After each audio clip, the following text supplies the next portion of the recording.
Hey, this is Rookie from Mandala Studios. Welcome to the workshop. Today we're going through how we made a set of large safe werewolf claws. So to start off with, we started to fabricate the fingers, and for that we used a 40mm thick block of EVA foam, and then we just traced out a quick pattern that we'd worked out that looked kind of like the shape we were after. Then once we've got those all drawn out, we start to bandsaw them out into blocks and roughly cut them into vague shapes that are easy to manage. And then once we've got those easy to manage shapes, we carefully cut them out for the actual shape we want on the bandsaw. Once they're all cut out, we run round the edge on a rounding bit on the router. This is really dangerous, you should do this a lot more safely than I do. Then we cut up some thin sheets of foam and we lay it over kind of roughly and kind of scrunched up at the corners, sort of stretching and pulling it to make it into a wrinkled sort of skinny look over the joints.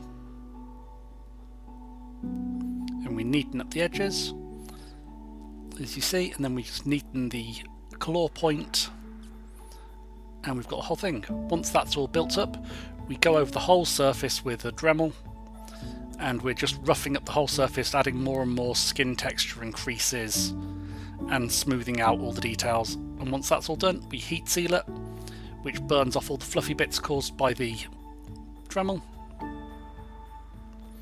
And there you go, you can see the kind of skin texture we've built up really quickly. Now that's all made, we're going to make the arm. So to start off with, we get a big sheet of cardboard and vaguely rough out the size we're looking for, which will give us an idea of how we're going to make the arm pattern. Going to mark up where the handles goes and a bit of shaping around the elbow. And lining up by eye the claws onto the finger, or the fingers onto the end of it, to get us an idea of what the back of the hand's going to look like. We quickly tape that together, hold that on place on your arm, and then just have a quick look, see how that's working out. There was a bit of a gap in the front, so we added a bit more card there to get that shape right. There's an old hand that these are replacing, and we kind of had a look, see how that fitted onto the back. And it needed a bit more of an adjustment of the curve at the tip. So now we take our second pattern, make sure everything lines up, mark the handle points through, and we've got vague pattern.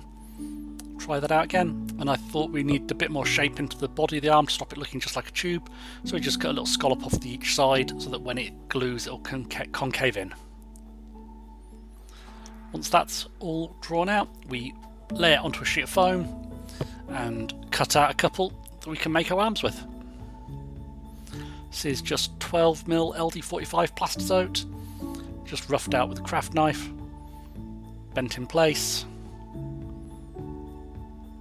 Then we heat it up, just to allow us to bend it a little bit, which will take the stress out of the glue seam when we put that on. Then we smear a bit of glue over each side, leave it to dry, and we lay up some glue on some leather panels as well. You'll see what they're for in a minute. And we're going to glue that together and then put glue right the way around where the handles are going to fit. Wrap a bit of leather around that, as you can see, and then along the seam we put glue on there and then lay the other bit of leather right the way down that seam to hold everything in place. Now we've got those built tubes up, we're going to start adding the fingers, and that's just contact adhesive. As always, smear a thin layer on each side, glue it together. You can see we're doing these one finger at a time because as the backs of the fingers intersect with each other, we need to trim bits off to make them all sit snugly together without them overlapping.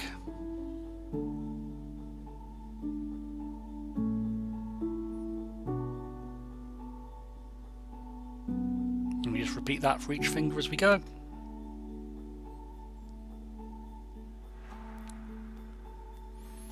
Until we build up the whole hand. Once all the fingers are on, we need to reinforce the joints because these are for actual conga, and glue the tails down onto the inside of the thing so that as they make impact, they're being pulled against that webbing. And you can see we're just hot gluing this down because I want it to kind of bite into the foam a bit because of the way this is being pulled sideways. Contact teeth is not as strong in that direction. And then there's just little strips going on the inside to keep that seal nice and tight as well. Again, glue gunning webbing down, sealing all around the edges, really letting it melt into the surface. Then we're going to grab a bit of foam again, just off the back of the hand pattern.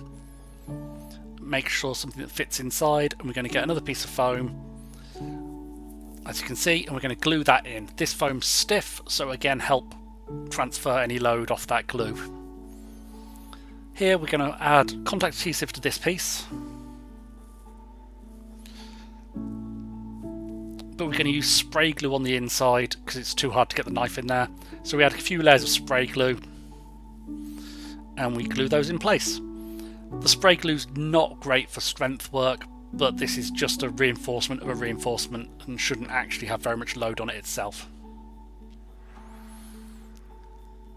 And we just neaten up some of the transitions between the fingers, and we're going to start to work on putting the handles in so you can wield them. So to start with, we get a couple of bits of webbing and sandwich a bit of foam in between the two bits and rivet that all in place. Then we're going to glue up a bit of leather,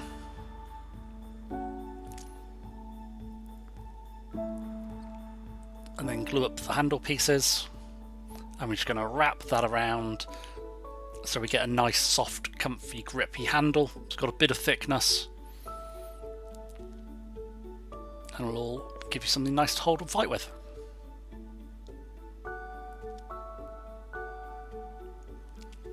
Then we cut holes into the sides through the leather where we marked out the handles are going, and then we're going to feed the handle from the inside to the outside and tease all the extra length of the webbing up and out. And that gives you a handle on the inside with some long lengths of webbing on the outside.